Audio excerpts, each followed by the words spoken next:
I'm going to share with you some tips that will help you as you go through the cases. This term, we're going to review cases, and if you learn the right tips and the right ways to do it, you'll enjoy it, and you'll enjoy the stories. And more importantly, you'll understand the theories and principles. Sometimes these cases are like a Rubik's Cube. My son and his friends can solve a Rubik's Cube in less than a minute. But they use a system to do it. They've learned the system and they can do it quickly. Same thing with these cases. We're going to learn how to review the cases, look for the hints that will help us as we answer assignment questions and help the protagonist make decisions. So let me go through the Dr. John's product case at a high level.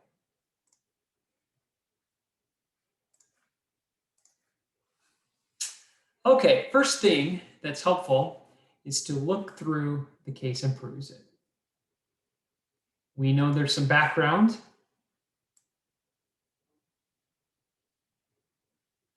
You see the information about the toothbrush industry.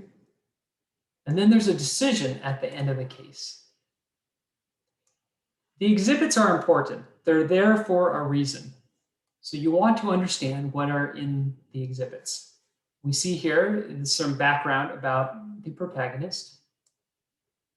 We see information about the industry. In fact, there's 3 pages about the industry. So important metrics. Note that for most of your assignments, it will require financial analysis. Good entrepreneurs know their numbers.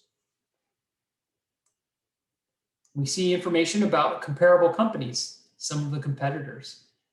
So that may help us with valuation and look at growth rates, for example. Okay, some information on how these companies have performed over time and some general economic information. And finally, we see the patent about SpinBrush. We probably don't need to know all the details about this patent, but we should be asking ourselves, why is that in there? Also note that there is extra information in these cases. This case, for example, is meant to teach in different courses: operations, strategy, finance, marketing. So some of the things in the case will not be relevant. So let's go to the top. After perusing the case, I will look at the first section and see what's important. And especially usually the last paragraph or 2 will tell you what the decision or problem the protagonist needs help with. Next, I go to the last part, which is decision time. So the cases tell you what you need to be solving. And here's some good key questions at the end. So after getting a good background, I'll start reading the case. So I start at the top. I look for hints. So I will highlight any keywords, financial numbers, or any numbers in general. So I started to highlight the $6, $50 here, 6,000 units per day.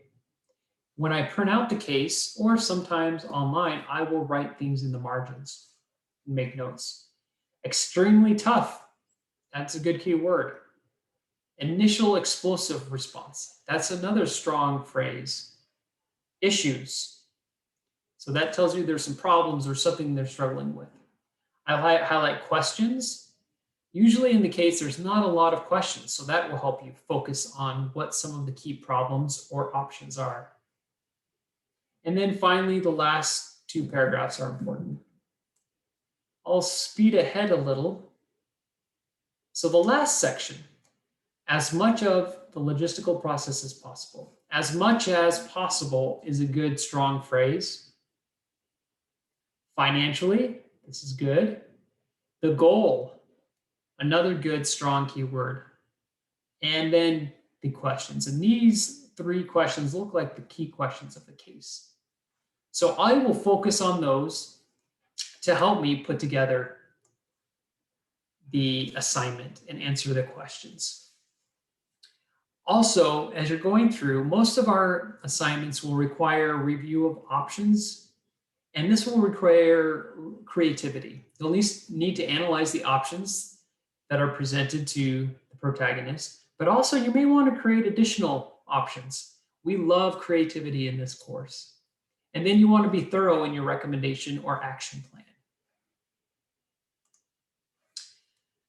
So we're trying to teach principles and theories that will help you help and understand how businesses thrive, or if they don't. Similarly, Jesus taught principles and theories through stories. We know the parable of the prodigal son, the house built upon the rock, the allegory in Jacob 5 of the olive tree. So we follow the same pattern that Jesus did in helping us learn principles and theories.